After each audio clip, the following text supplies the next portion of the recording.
Hello everybody, today I would like to demonstrate my latest puzzle creation, and this is the fully functional 8x8x10 tower cuboid. This puzzle is made from an MFJS 10x10 and Meilong 10x10 and 3D printed plastic extensions. And this puzzle is post-processed, meaning that I have sanded down the inner faces of the extensions to produce a much better sounding final puzzle. Before we get into the puzzle, let's take a look at the sticker shades, and of course I will start with the checkerboard pattern.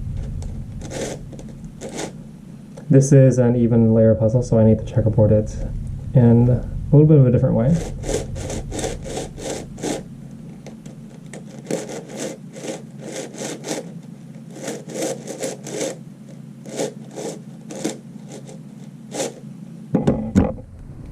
There's a quick checkerboard. These are standard shades, and once again they're cut by one of my good friends. He's the same person who cuts all of my vinyl stickers, and they look pretty great. But returning to the solved state,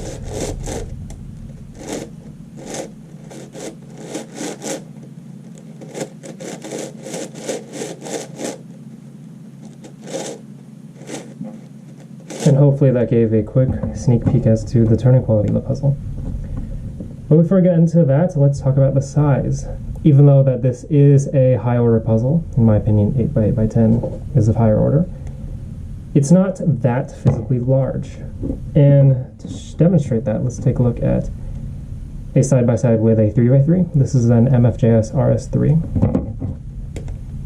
So really it's a standard 55 to 57 millimeter 3x3. And it definitely is larger than 3x3, but it's not unmanageably large. And to really show that off, just for kicks, here is a 3x5x7. This is the same one that I offer in my shop. And if we put them side by side, the 8x8x10 is about as tall as the 3x5x7 is long, and they are of about equal width.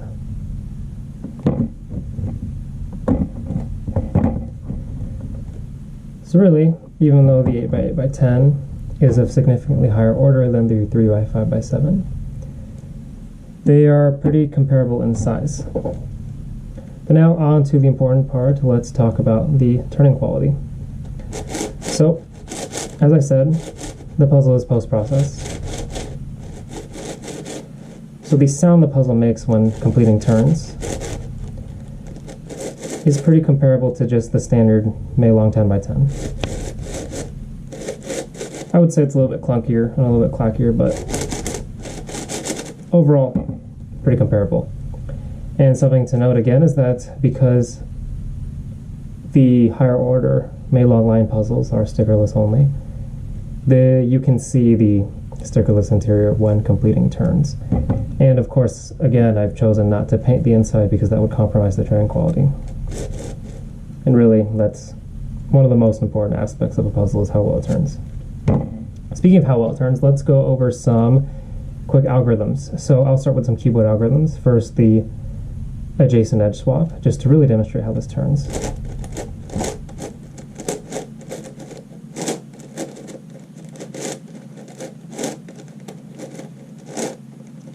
Admittedly, this puzzle is a little bit large for me. It's hard for me to flick this corner.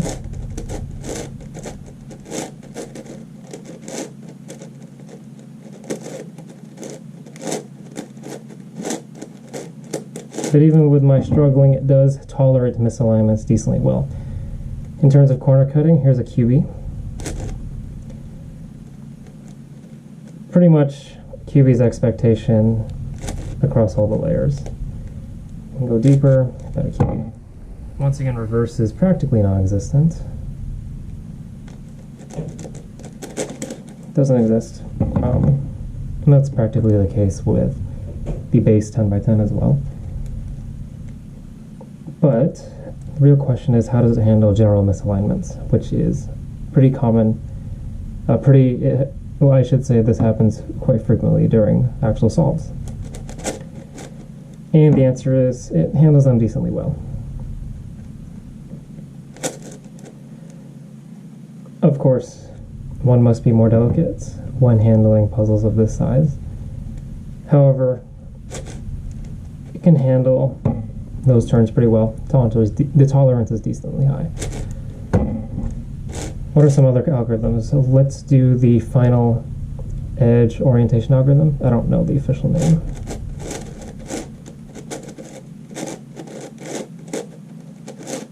In this state, it's basically a T-perm. But this flows decently well. And as I said that, I got a lockup. Of course, lockups are still possible. Any issues that were present with the 10x10 are, of course, with the base Meilong 10x10 are, of course, present here.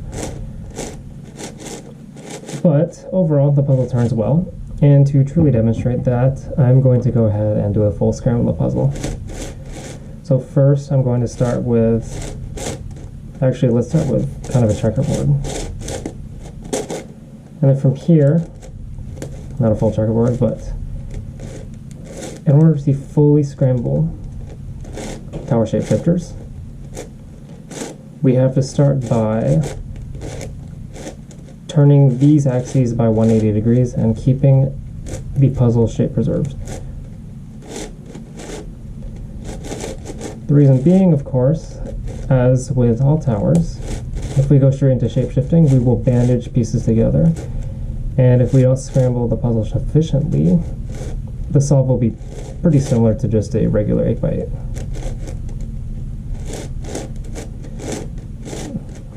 But I'll go ahead and do a full scramble, and hopefully this also presents a better idea of how the puzzle handles turns.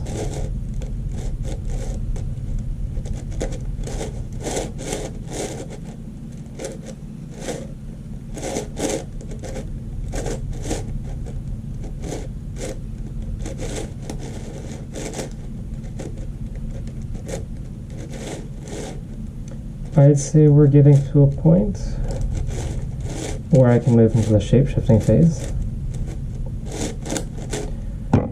So here's what the puzzle currently looks like. I'd say that's a sufficient first stage scramble. And from here, we can go ahead and turn all layers in 90-degree increments. And the puzzle will shapeshift. When the puzzle is fully bandaged like this, it has essentially become an 8x8. The outermost layers are bandaged, and they cannot be separated. At least not until the cube, or cuboid I should say, is returned to its shape preserved state.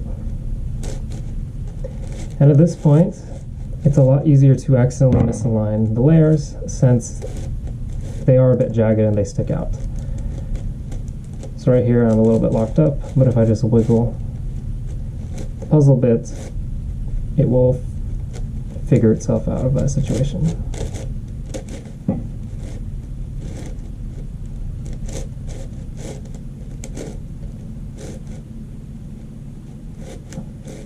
And overall, this is decently manageable.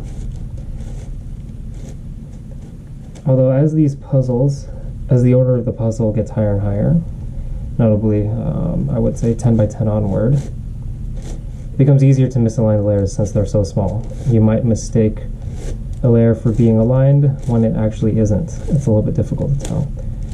So of course, I would advise taking it slow and really ensuring that the layers are aligned, because this puzzle can pop.